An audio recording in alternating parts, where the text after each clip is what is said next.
All right, good. 10:01 West Coast time anyway. So I want to thank everybody. Hello and welcome to the Network Commons. This is the Build Healthy Places Network live discussion series on cross-sector strategies to improve neighborhood health and well-being. This is the first we've had this year.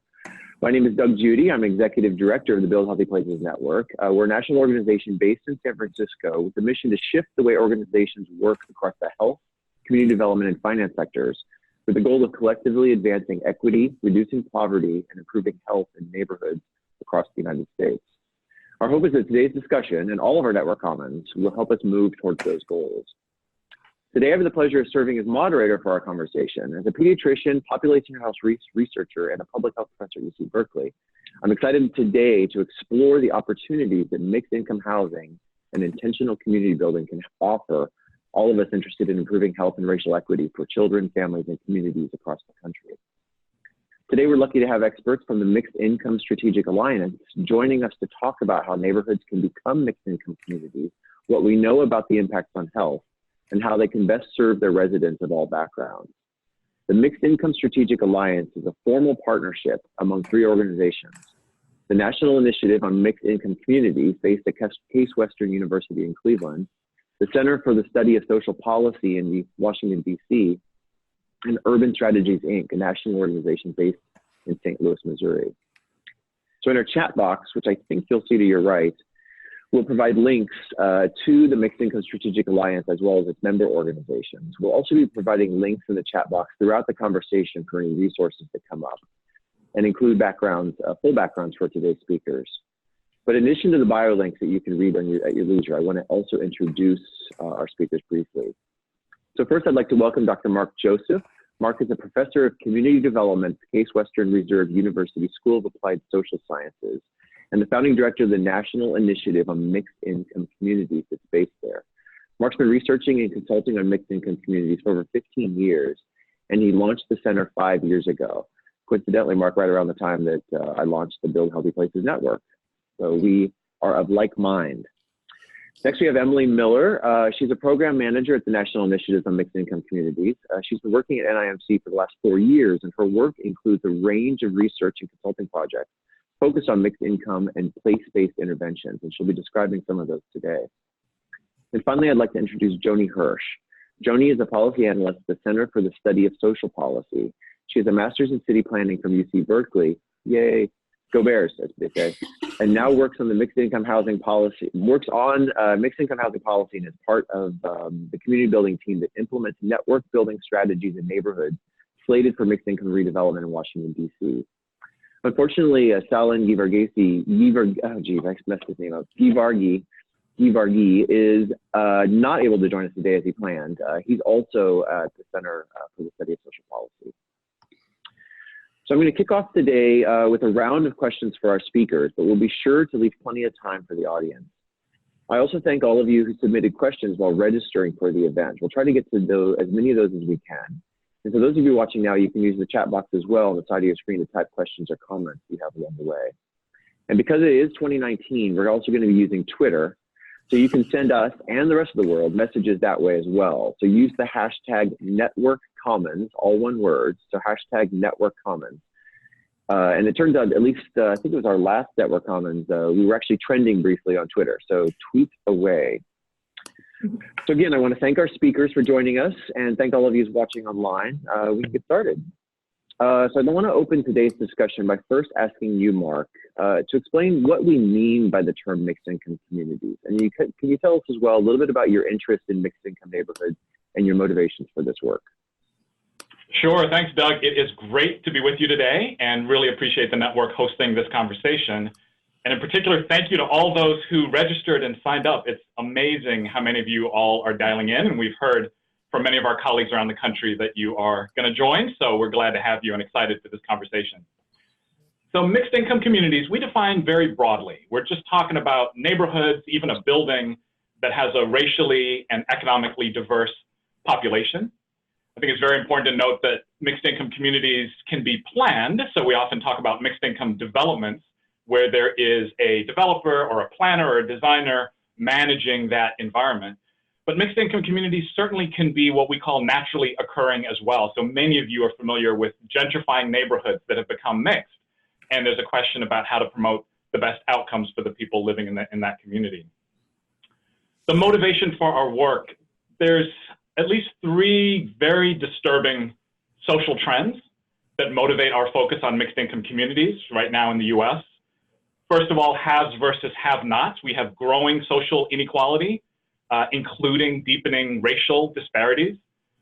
Number 2 would be us versus them, that even though our country is getting more diverse, our cities are getting more diverse, and we have neighborhoods that are getting more diverse, with that diversity is coming polarization.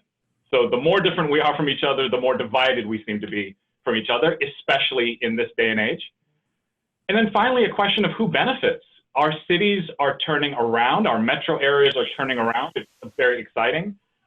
But the question of who is benefiting from that urban revitalization is something that concerns us.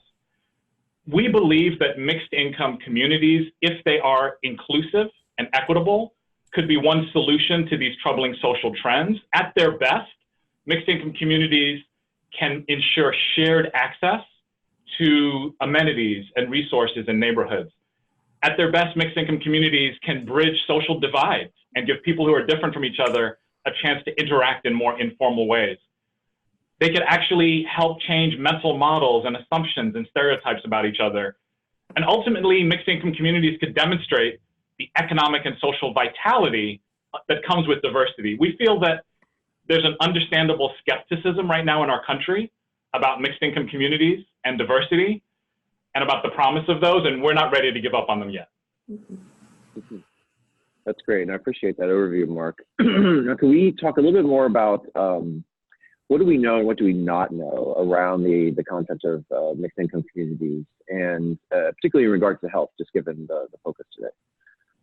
Thanks, Doug. So compared to what we know about mobility and health, so for example, moving low-income families or helping low-income families and households to move to higher-income communities, we know and have proven that that has positive health outcomes. We know very little in doing the opposite, the reverse. If you help bring higher-income families into a low-income neighborhood, we really don't have good evidence for how that plays out. But here's what we do know. We know that creating a mixed-income community leads to physical revitalization, and often that'll lead to increased safety, stability, security, lower stress in that environment. So all of that is a good thing. But we also know from our research that the mixed income communities can also lead to a sense of social exclusion and a sense of social isolation. And we actually have pretty good evidence from other contexts that where you have increased diversity in a community, you actually have folks hunkering down from each other, to use Robert Putnam's word. You have increased social isolation. Here's the kicker. We know that increased social isolation leads to poor health outcomes. So if our mixed income communities are actually leading people to be more isolated, then they actually would be leading to worse health outcomes than we're going for. There are negative dynamics, and we're going to get into this a lot in our conversation, that can result from mixed income communities. Here's our vision for mixed income communities: that there would be a shared commitment and vision among those working in a community to promote greater inclusion in the midst of the mixing, that every single stakeholder has a sense of their role in promoting that inclusion and does it with some intentionality. And finally, that there be numerous strategies in place to mitigate exclusion and promote inclusion. Great, thank you very much. You know, it's interesting, just to reiterate something you said, some of my own research with colleagues did look at social isolation, and we were able to show that, in fact, social isolation is as bad for your health or your risk of early mortality as things like smoking and blood pressure. And of course, we spend a lot of time and energy addressing blood pressure and smoking, among other things. And so I think a real question for us here is, how could we use similar level of resources or different resources to think about social isolation in the same way? Mm-hmm. So let's talk a little bit more about your recent work with the Alliance. So how have you been doing work to explore the links between the mixed income communities and health that you were beginning to describe? Yeah, so today is actually an opportunity to report out on a project that was funded by the Robert Wood Johnson Foundation. They approached us about 3 years ago now, and in their exploration of social determinants of health, they've begun to talk a lot more about places and health, neighborhoods and health, and had gotten to the point of exploring mixed income places and health. And so asked us what we knew about that topic and what would be useful to explore for the field. So with support from a grant, we were able to create a project that was about enhancing and sustaining mixed income community interventions. And it had a few components to it, a couple of which we'll focus on today. So one component was we looked for places around the country, mixed income developments, that had elevated and centralized the issue of health. And because of what they'd learned in their communities, health outcomes was one of their key priorities. So we wanted to look more closely at how those mixed income developments were approaching this issue of health. And Emily's going to tell you more about that in a moment. We also wanted to take a much deeper dive on what we call inclusive social dynamics. So this question of how folks interact and connect and change their interactions in a community. And so we did that with the help of this, and Joni's going to tell you a little bit more about that. And then just to note, we won't get into it today, but we also looked at the role of anchor institutions in mixed income communities.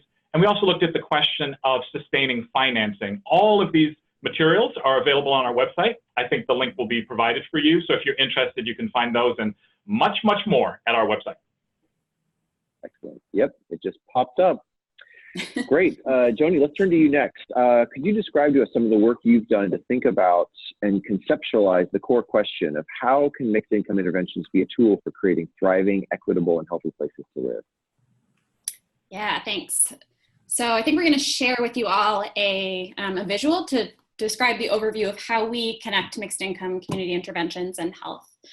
And you'll be able to see that we actually refer to health outcomes as an aim pretty broadly. So we're talking about physical, mental, social well-being, behavioral, emotional health. When we're talking about mixed income community interventions, there's actually two different types that we talk about. So there's direct health interventions, which are interventions that directly target health outcomes. So these include health education, access to health care, health clinics. But then there's this other type of intervention that's more indirect, that is also a part of this mixed income community intervention.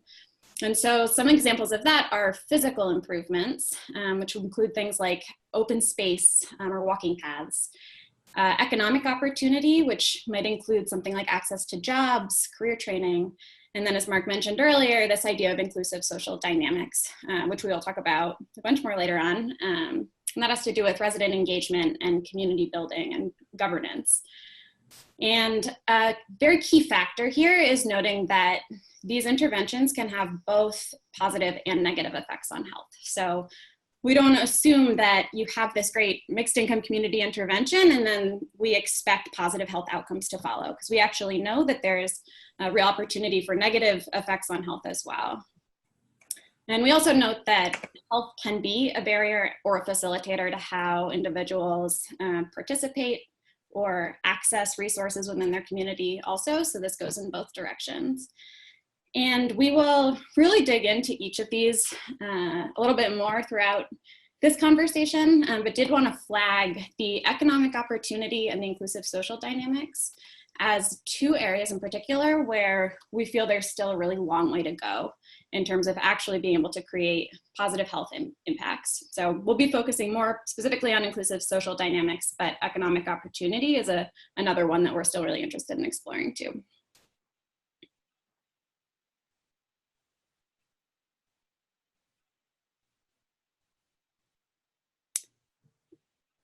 Doug, I think you're muted.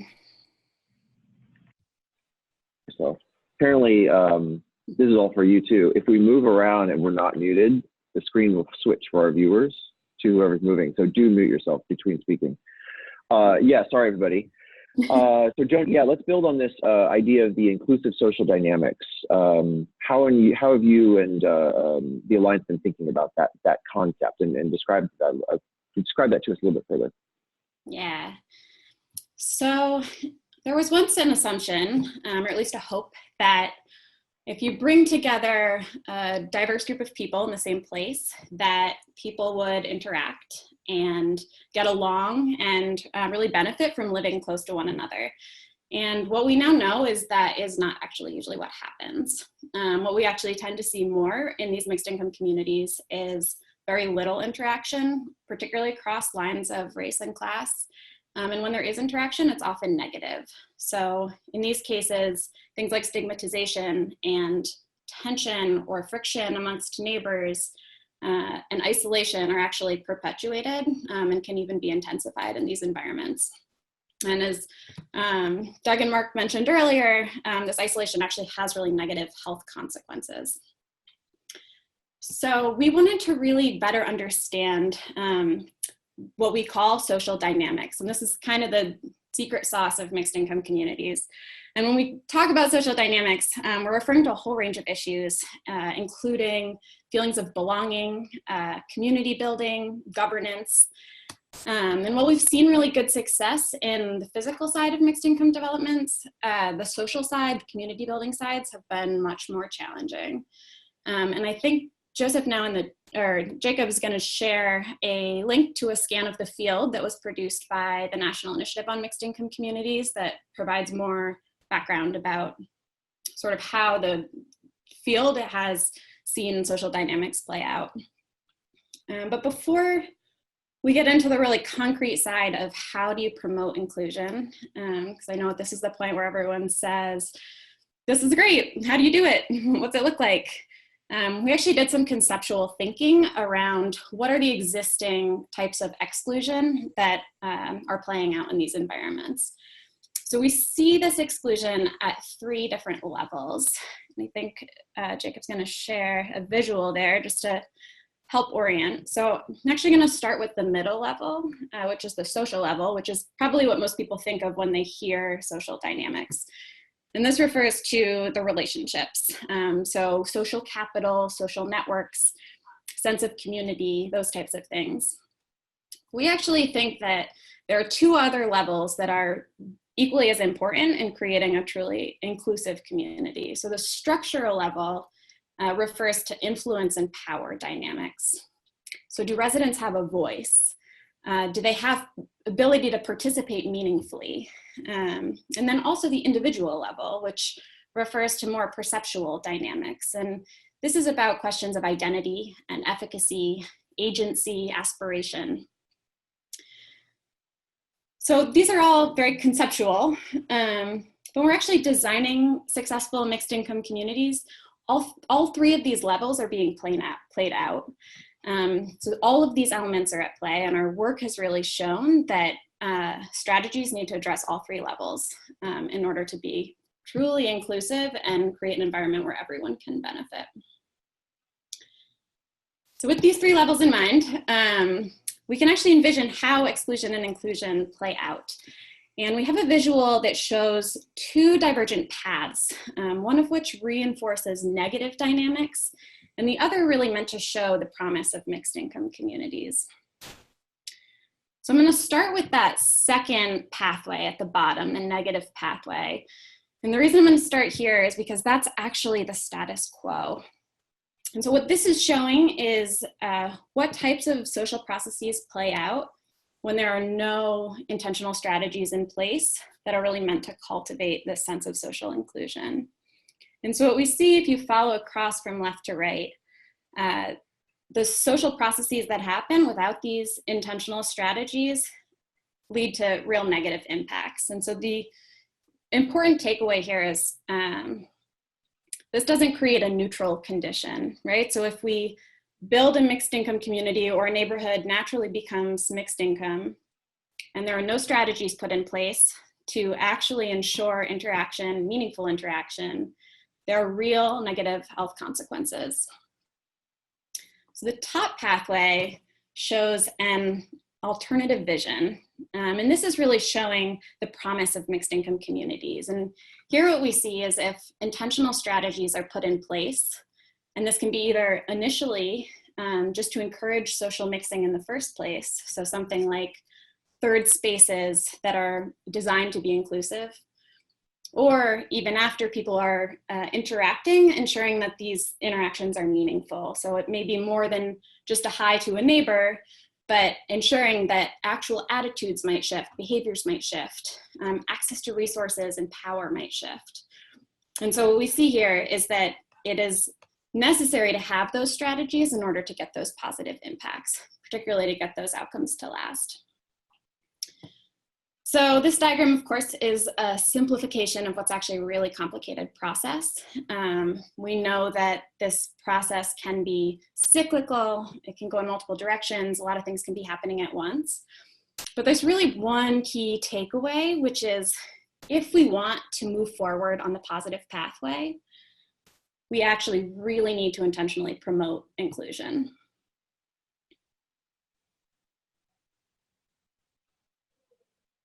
Getting used to the meeting. There we go. Thanks, Joni. I appreciate that. So let's turn to you, Emily. So over the past 2 years, you at the Alliance, you've all been talking about taking mixed income communities or looking at mixed income communities directly on the ground. So can you tell us what you've been finding and what communities you've been doing your work in? Absolutely. So like Mark mentioned a few minutes ago, part of our research into mixed income communities and health, one of our goals was that we really wanted to find the places that had strategies that really took health into account. We wanted to look at places that looked at mixed income and health as an intersection and lift up the really positive, innovative, exciting things that these mixed income communities were doing.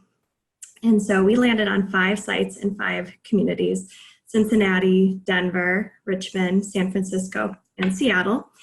And from these communities, we did see some pretty encouraging signs that people were thinking about health and the social determinants of health when planning, designing, and implementing their health strategies, and while thinking about the physical revitalization of these places.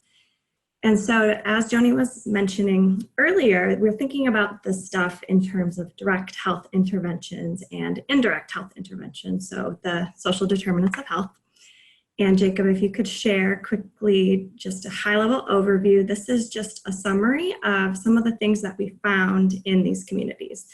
And so you can see there generally what places are doing, but in terms of the direct health interventions, we saw a range of supports and services, and those are the things that you would think of typically: wellness centers, community centers, health clinics. But I want to lift up a couple of the examples that we were most excited about that we felt were the most innovative.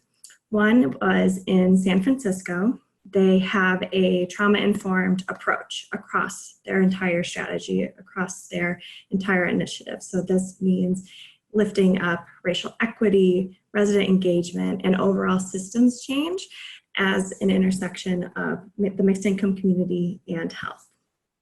In Denver, they conducted a health impact assessment, which they conducted that before they actually even redeveloped the public housing site. Then they used the results from that assessment to redesign the site and redevelop their strategies and develop their programming and all of their activities as they related to health. From that assessment, they also developed a toolkit called the Healthy Living Toolkit that they still use for ongoing assessment and ongoing course correction.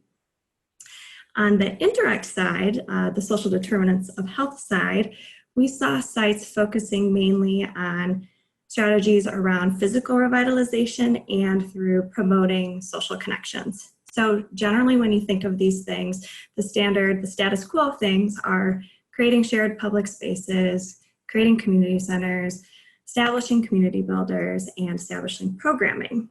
But the sites that we focused on in our site profiles that we want to lift up are ones that were more thoughtful, they were more deliberate, and they were more intentional about promoting social connections among residents in these sites. So one example that we like to lift up that captures kind of all of these things is the Wellness Center in Sunnydale in San Francisco, which was designed based off of input from community leaders, services staff, others, stakeholders, but most importantly, the residents themselves. And so the center will include, when it is complete, primary care services, behavioral health services, and a peer health program that has a There's a goal of connecting residents to support each other around health issues or health goals, but also will serve as a way to have residents come together and develop real relationships. And then another quick example that we like to lift up as another institutionalized example is in Seattle. They have a staff person who is the designated community builder. And this is actually a person who's a housing authority position. So they're hired by the housing authority, and their sole job is to focus on strengthening connections among neighbors and promote social inclusivity.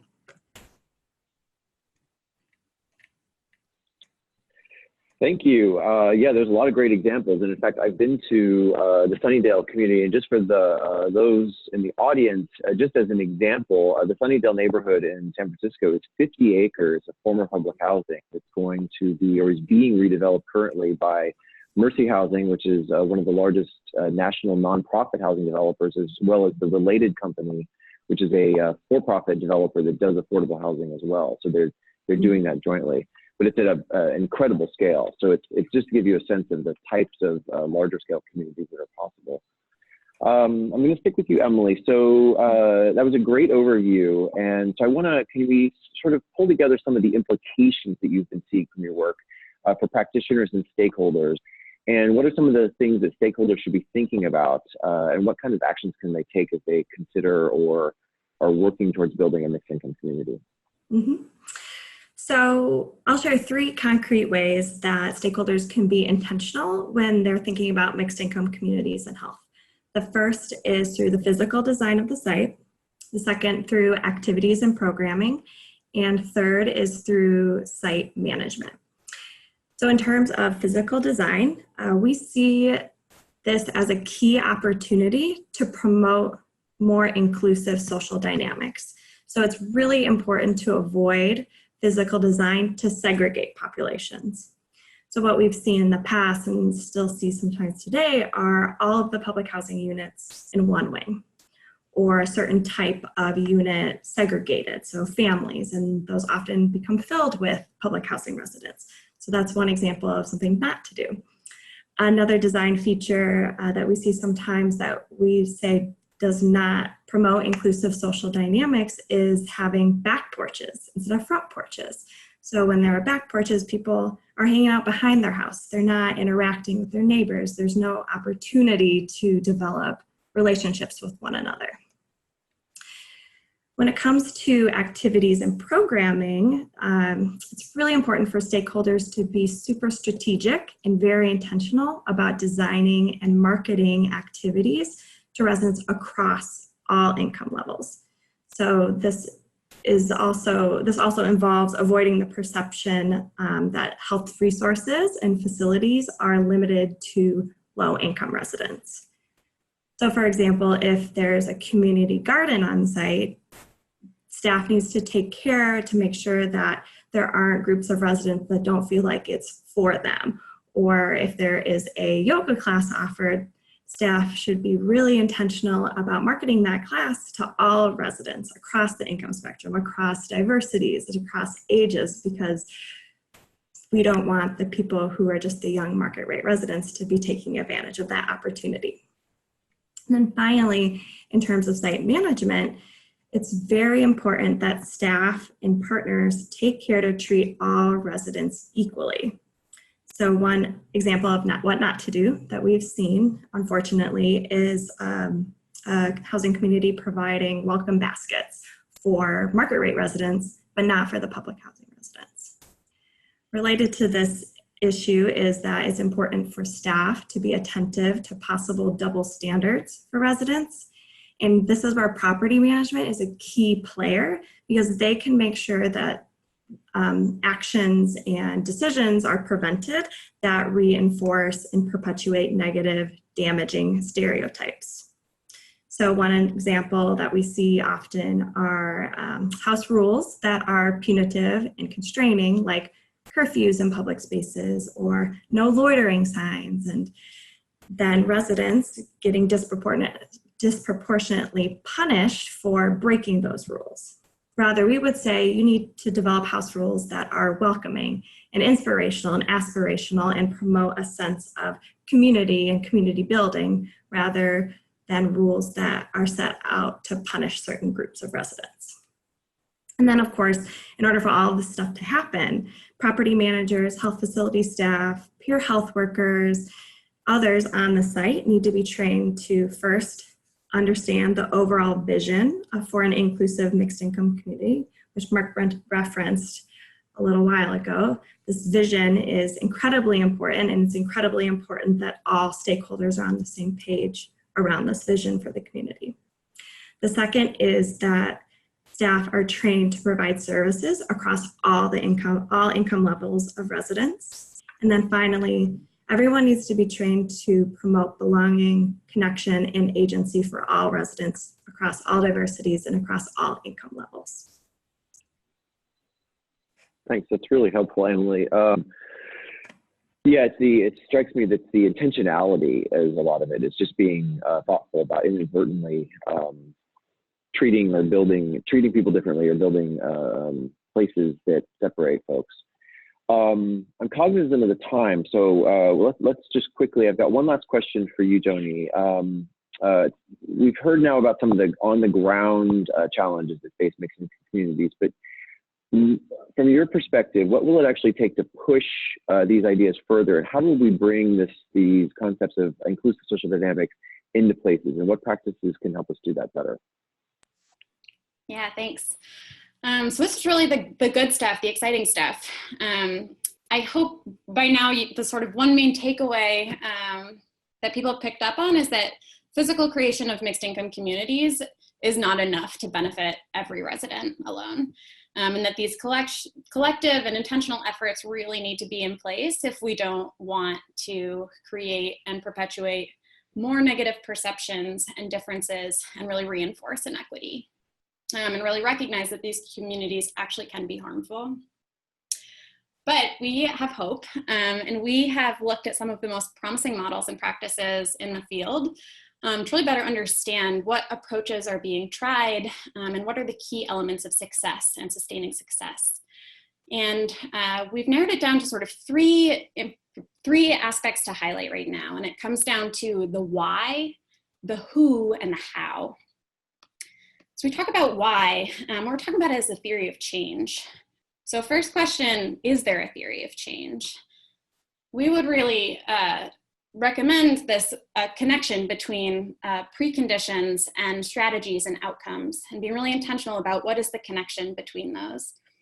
And having strategies that actually work and are connecting at the individual, social, and structural levels. So strategies at the individual level around promoting a sense of belonging and really talking about what does it mean to be a valued member of the community, setting a tone of aspiration, or relational dynamic strategies that really seek to build and deepen connections. And then also these strategies around influence and power dynamics. So really creating opportunities and mechanisms for equitable governance, decision-making, input, authority for all residents. And some of the best models that we saw, as Emily mentioned earlier, also were employing a trauma or healing-informed lens, and we're really intentional about race equity lens as well. The question of who is really getting at who is driving and sustaining these efforts. So we really want to center community stewardship and resident power building. And what this is really saying is this work really can't be given to a particular person, and it can't be siloed as a part of an initiative, that this is really, really a task for everyone involved in the mixed income community. And then the question of how is about how do we operationalize these strategies? And this really comes down to integrating a lot of the strategies into daily routines. So part of this is building the skills and knowledge of staff and partners and community members. This can be through trainings, workshops, learning opportunities, providing space to actually talk about what does it mean to be in a mixed income community, right? Like what are the unique challenges and the unique opportunities? Discussing current and historical marginalization, and what are the implications of that for this site? And really creating a shared platform and common language for all stakeholders to be able to discuss this. So we think that some of the best practices in the area right now are being done by our colleagues at Trusted Space Partners, who are based in North Carolina, led by Frankie Blackburn and Bill Trainer. And a lot of what we've actually shared today is stuff that we've learned from them. And they've really helped us to understand that the key to this is really shifting the operating culture away from a culture that is based in division and fear and isolation, and moving towards a shared culture of co-investment and aspiration and connection. And the real key to this is that every single actor in the mixed income community setting has a really central role in this work. Great, thank you, Joni. That was an excellent overview, and I appreciate your, organizing it into clear takeaways. So we've got about 25 minutes left, and I think we've got somewhat over 400 folks online right now, and we had over 850 registrants, and so that's awesome.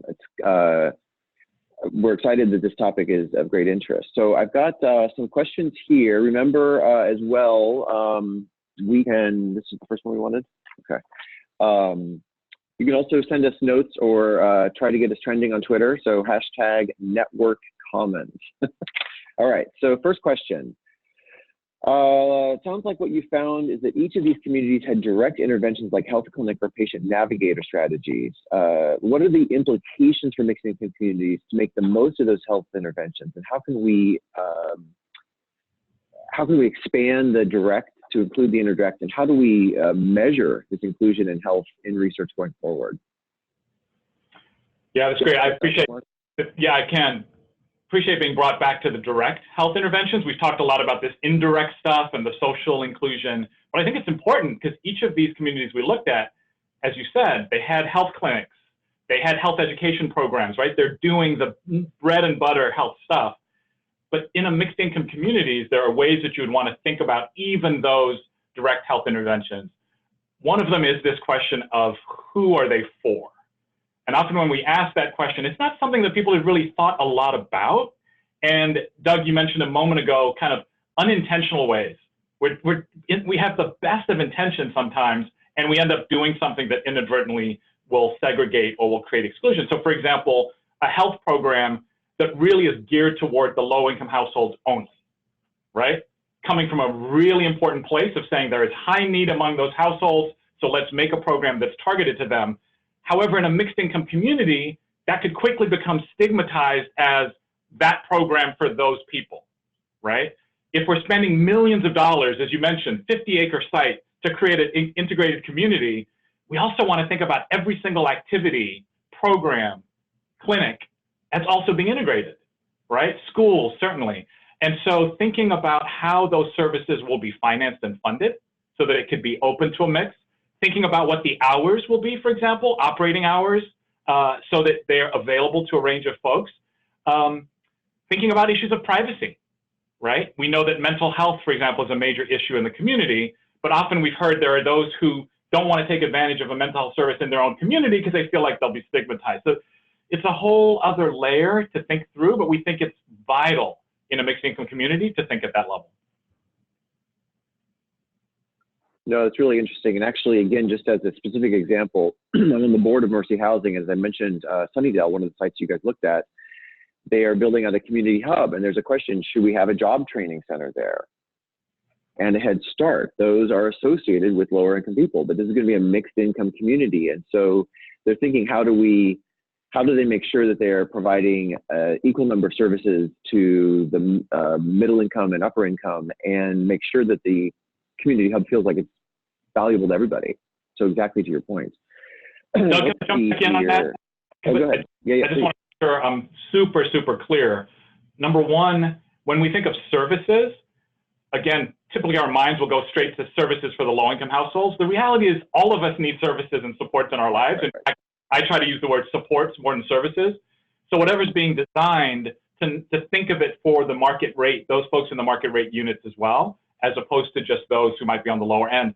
The other part is often we think, well, those who are in the higher income units can help those who are in the lower income units, right? And yes, they can, right? Part of the idea is they're bringing resources, but we've got to make sure we're thinking it in both directions, right? There are any number of talents, gifts, resources that the other families in the low-income household can offer to those who are moving into the community. And again, just naturally, our minds have been trained to go in one direction, and that can then lead us down this road of the exclusion that we talked about. No, that's great. Thank you for the additional comment. Let's see here. Okay, so I've got another question. This is sort of an overview because we've got a number of questions about this. So questions about gentrification and neighborhood change. So we framed it as, how do you balance developing mixed income communities with the risk of gentrifying the neighborhood or even worse, displacing local residents? Yeah, this is also very important. So thank you to those who submitted the question about gentrification. We've been talking a lot about mixed income developments like Sunnydale in San Francisco, but what's going to be far more frequent to most of the folks who are listening in is neighborhoods gentrifying around you. And so what can you be done? I mean, we think of those as, in some ways, planned gentrification, right, is mixed income development. And so how can you think about it? I guess two things, and then I'll see if Emily and Joni would add more.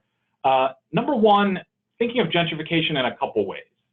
Often we'll think about physical displacement that gentrification can cause, residential displacement, so people actually getting pushed out of their community. But it's also really important to think about what we call cultural displacement. And that's where people are somehow able to stay in the community, but the community has changed so much around them. Joni mentioned the word culture earlier, and so often it doesn't feel like their community anymore. The grocery store isn't selling the stuff that they can use. Their kids can't play at the playground in the same way. You're expected to hang out behind your unit instead of in front of your unit now, right? And so this cultural displacement is also something that those who have influence in a gentrifying neighborhood need to be thinking about. I think the other thing that we've learned, and certainly it's different in a city like mine, Cleveland, where the revitalization and gentrification is slower, but from cities like San Francisco, Doug, where you are, the speed and the pace of it is just, it's a runaway freight train. And so the overarching lesson is getting ahead of it. The earlier you start, the better. And so both those of you out there in cities like my own, where you might be complaining that the revitalization hasn't taken off, we like to say there's actually a positive side to that, where there's time to think about land control, land use, to think about setting shared vision. When you've got developers who are starting to invest in a community, who's laying out the vision for mixed income inclusion and then holding folks accountable to that? So there's a lot that can be done earlier in the process. I don't know if Joni or Emily might want to jump in with anything else on that.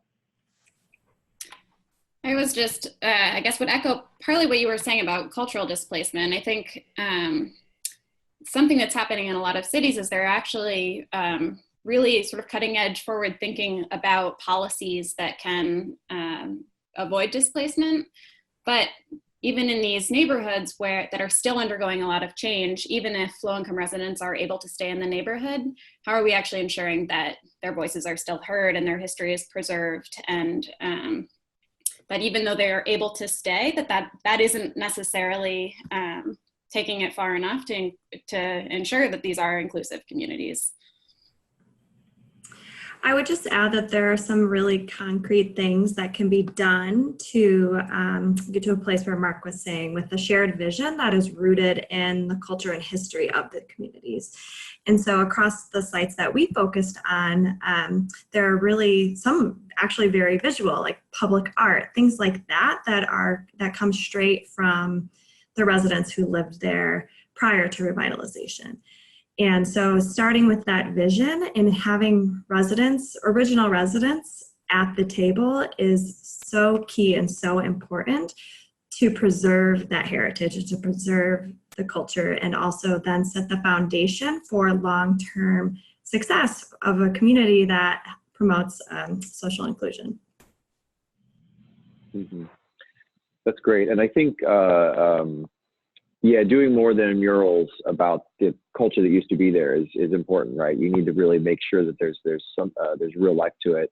And I'll say that, just again, using the Sunnydale as an example in San Francisco, that 50 acres, they're going to be able to, because it's relatively low density, more than double the number of total units, preserving every unit of affordable housing, public housing that's there, have affordable, somewhat subsidized housing not in the middle physically, but in the spectrum, and market rate. And so it's just to get back to that question of gentrification and displacement. In this case, it's 50 acres where no one is displaced, there's higher density, and in fact, it's protecting the residents. Whereas if it had just been natural investment, they very likely would have been driven out. So I think honestly, there's protection of low-income residents built into mixed income approaches. Okay, question via chat. The question is, can someone share the connection that we see between race and income as community definers?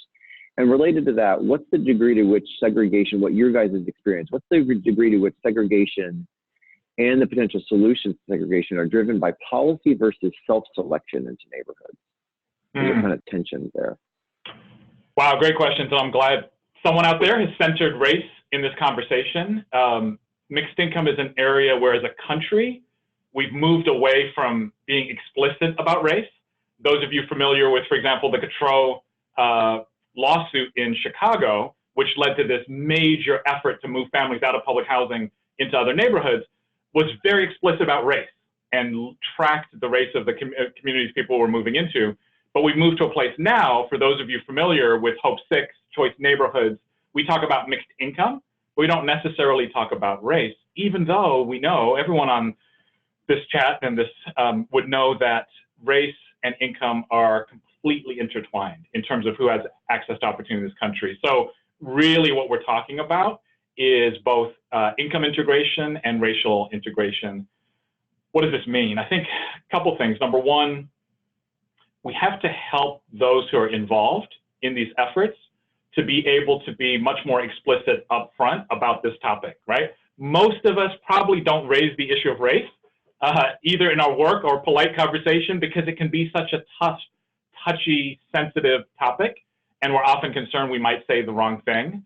I think that's exactly not the way to go. That if we're going to be honest about how we got here and why we ended up with situations with such isolated neighborhoods, and why the way things are playing out are also problematic with this rapid gentrification and only certain segments of society able to take advantage of finally their neighborhoods turn around, but yet when, let's say, people of color suddenly see a white person walking in their neighborhood, or white people, that's a bad thing, right? Because what does that signal? That signals that this neighborhood is going in a direction that you probably won't be for very long. So I think it's very important to center race and to have it as something specific when you're looking at data about what's going on in your community, to make sure that's disaggregated so you can actually see not only, well, look, income's going up.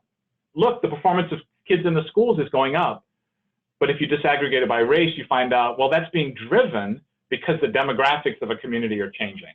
It's not being driven because the rising tide is lifting all boats. So you have to be very specific also in the data that we use. Mm-hmm. Actually, related to that question is a question that came in, I think from Eric Coles. What policies lead to mixed income communities? And really the underlying question he's asking is, do they happen organically? Can mixed income communities happen in a free market system, or do they really need intentional intervention? They certainly, and we have plenty of evidence over the last couple decades or more, can happen organically. I think the key question is, can they be sustained organically? I think they happen organically. Time, right? We've seen them and they could last, but it's a 5-year, 10-year span, or if you're in some cities in our country, even shorter, the extent to which.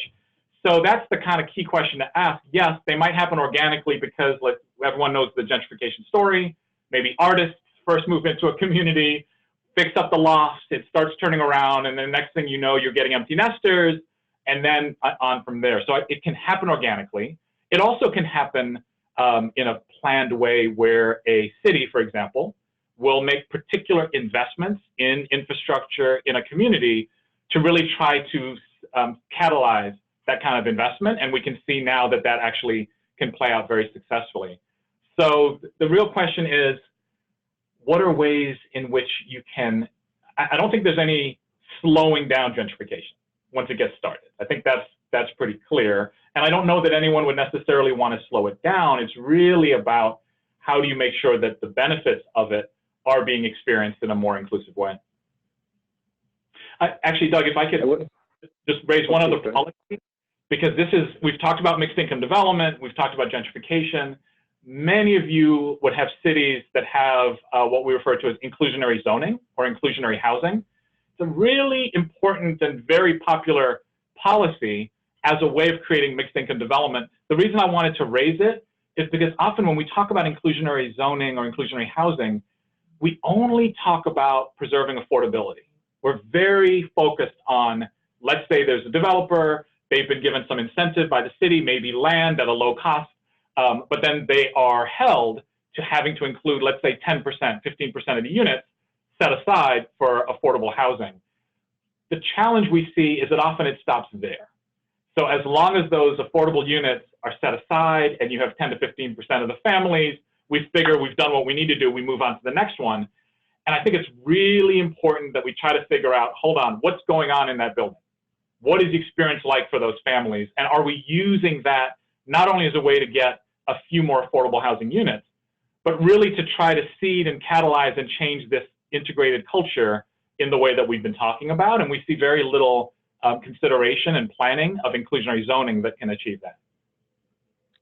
Yeah, it becomes a box checking effort. Yeah. Joni and Emily, any additional comments about sort of what Mark was talking about, or if there are specific policies or, you know, is there a first step that communities take to make sure that they are mixed income? You guys are okay? All right, let's see, we've got just a couple more minutes. Let me ask a question that came in on the chat was, what's the interface with aging? Love it, yeah. So it's really exciting when we have folks in our conversations who are very interested in social mix, but they've been thinking a lot about intergenerational housing and intergenerational mix. It's not something that we've done a lot of thinking about, but I think it's a very exciting way to, couple things. One, the knowledge base among those who've thought about intergenerational aging, right? Aging in place, so you have families who are at different kind of stages of lifestyle, and folks who have figured out, okay, well, how do you finance that? How do you design housing around that for multiple uses? How do you staff that, right? How do you program that? I think that's an industry, and that's a set of folks that we don't draw upon enough. So I think there's room for more conversation between this kind of aging in place conversation and policy and the mixed income policy. The other thing this raises, and I think very positive implication, is we often overlook the potential role that those who are aging in our communities can play. We've mentioned a couple things, at least in this conversation so far. We've talked about who are those community stewards, right? Those people in a community who know the history, but also have a sense of what's changing, and so are helping to kind of strike that balance on, yes, the community is evolving in many ways for the better, but we also want to hold on to what's been the heritage. I mean, who better to do that than some of the older families who've been around and who have that both positioning knowledge, but also potentially respect to play. So I think the question of aging and mixed income is a very, very important one. Yeah, thank you. And I think this next question, maybe Joni or Emily, it's a question, it actually goes back to the Sunnydale example we brought up earlier about the Health and Wellness Center. Did you guys learn anything about what the plan is there to engage social interactions, for example? Again, actually bridge income levels?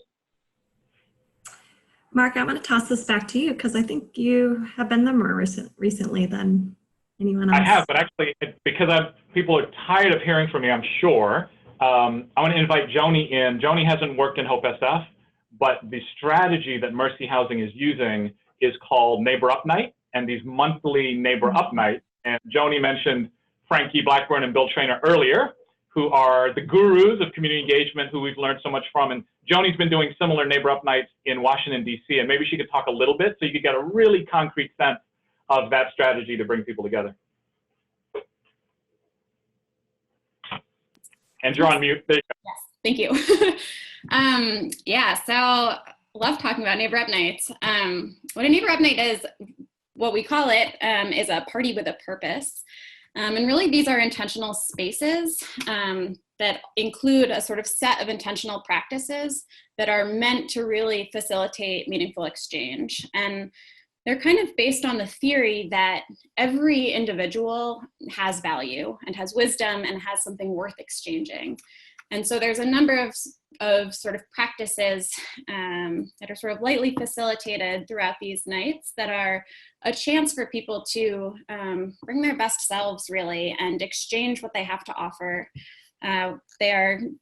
We spend a long time sort of curating the space and making it welcome, doing outreach to people across the neighborhood, and they're held in really regular intervals so that it becomes a space that's really user-friendly. So the purpose of it is for people to be able to use it, to be able to connect with people and offer what they can offer and get what they can get, and that it's a sort of regular space that is replicable, so that anybody can come and anyone can help put it on, and it stays consistent throughout the neighborhood. So I actually I would be excited to hear how it's going in Sunnydale. I know that we have them every month in a bunch of neighborhoods in DC, and it's been a really big part of how we have sort of anchored community building efforts in neighborhoods that are undergoing mixed income transformation right now.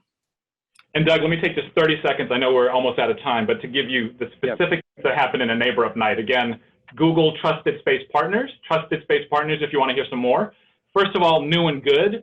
Everyone sits in a circle and every single voice is heard at the beginning of the meeting saying something positive that has happened in their life in the last week. And it just sets a very different tone from community meetings, which normally are gripe sessions or what you're doing wrong sessions. The second thing that happens is the business of the network, or table talks, where anyone who shows up that night can say they want to host a table talk on a particular topic that's concerning them. So the topics come from the people who are there that night. And then the final part of the evening is the marketplace, where people get in a circle again, and they just say, I've got something I can share in my community. I've got a used bike. I like to walk. And someone else can say, hey, I'll take it. Or someone else can say they have a need. I can't get to the grocery store, or my car broke down. And so right there that night, they're showing each other that they can connect and share the value that Joni talked about. That's great. And actually, say again the example, the group or effort that you were describing. What's that called? Trusted Space Partners. Trusted Space Partners. Great. I think we are basically out of time. Yeah, I think we're going to have to close out. Let me just ask you any last comments very, very quickly that you just want to raise before we sign off. Joni, Emily, or Mark? I would just say that there is a lot more we could say. We had 30 minutes, and I think we imparted a lot of knowledge on everybody, but I want to encourage everyone to go to our website, where we have a lot more to see, a lot more to digest, and we're always open to follow-up conversations, and would love to follow up with anyone after we're done. Great. I could just say we've shared some things, but we're also anxious to learn. We know that some of you listening probably have some cool stuff you have going on that speaks to this, and we would love to both learn about it and get it up on our website so that others can find out. So please contact us and share your ideas, share your innovations that are working in this space. That's great. Anything, Joni? Last comment? I was going to say something similar to Mark, which is that we have lots to say and we also have lots to learn still. And so I hope that this is a good introduction for those who are new to this, or what's the appetite of people that are coming back, but lots of unanswered questions still. So hopefully we can all continue this conversation. Great. We'll make sure, whether you like it or not, you're going to have your contact information in our letter we send out. So hopefully people will send examples and stories for you. So that's great. So I just want to close out. Thanks again to all of you, to our three speakers today. It was fantastic to have you. I want to thank everybody that joined us online. Again, you can continue to share comments or suggestions or other things on Twitter, #NetworkCommons.